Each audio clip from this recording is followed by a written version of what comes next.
Okay, let's get started. One orthopedic trend we cannot ignore is, of course, the effect of COVID-19. The first forecasts of the effect of COVID-19 on orthopedic procedures began to drift out of the Wall Street analyst shops about 10 days ago.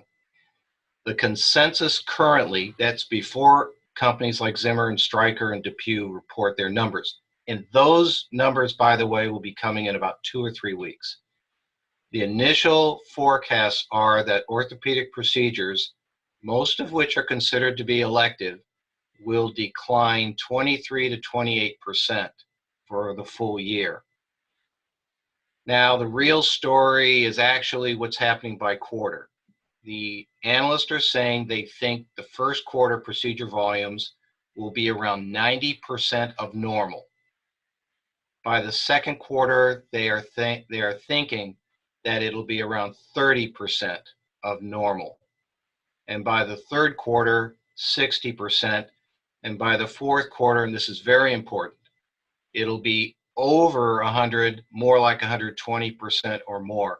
In fact, what I'm reading in the reports that I get, they think that the beds start to free up for the elective procedures near the end of July and build through August and become a majority by September. And they're thinking that this is going to be kind of a rolling recovery across the country by state. And don't be surprised if you find the state of Washington, which had been a hotspot, will be one of the first places that gets back to whatever normal becomes after all of this. The main takeaway from these forecasts is, first of all, they're forecasts. Second, we're going to get better numbers in about 3 weeks. But it's important for everybody, all suppliers, to use this downtime. Of course, keep your people as engaged as possible, but ramp up your communications with your doctors. Use this time to increase your communications, your training sessions, your product discussions, your upgrades.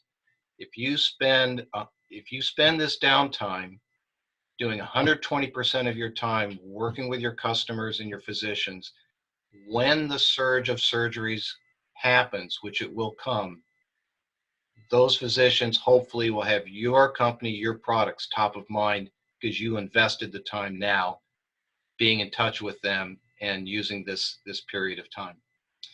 So I have a question for our participants, and you're going to get a poll coming to you. And so if you would answer, how many of you are working from home right now?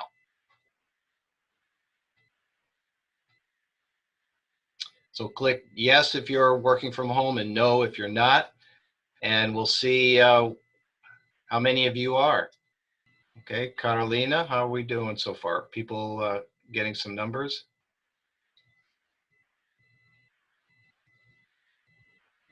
%91 are working from home.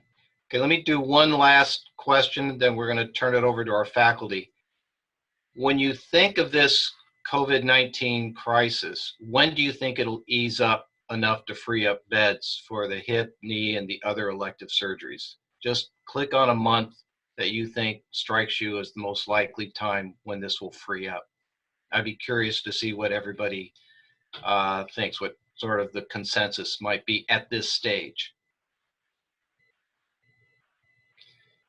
And just a reminder, other countries and other places that have gone through this have roughly a 3-month cycle from the beginning to when the curve, when they have either no new patients or just 1 or 2 new patients.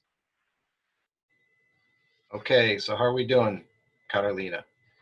Wow, that's interesting. Okay, 32%, the most of you say July.